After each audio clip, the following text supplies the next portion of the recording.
सर्वकर स्वच्छता मोहीम ठाणे महानगरपालिकेच्या उथळसर प्रभाग समितीमध्ये कार्यक्षेत्रात राबवण्यात आली। या मोहिमेत रस्ते सफाई बरोबरच या परिसरातील असलेल्या नाल्यांमधील गाळ काढण्यात आला।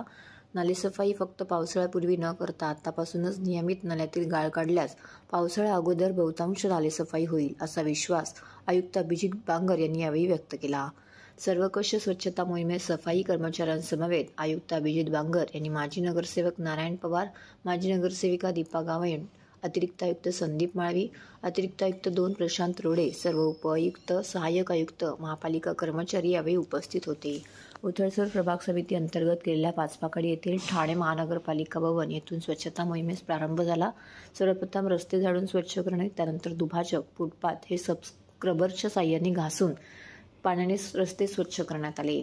सर्वकर स्वच्छता मोहिमेत शहरातील रस्त्यांची सफाई जरी होत असली तरी परिसरातील नाल्यांमध्ये अडकलेला गाळ काढणे देखील तितकंच महत्त्वाचं असून त्यांना वंदना एसटी डेपो शेजारील आंबेडकर रोड, आनंद पार्क नाला, ऋतू पार्क येथील नाल्यातील गाळ काढण्यात आला। तसेच चेंबर्सची झाकणे उघडून चेंबरमध्ये अडकलेले प्लॅस्टिक तत्सम कचरा यावेळी काढण्यात आला।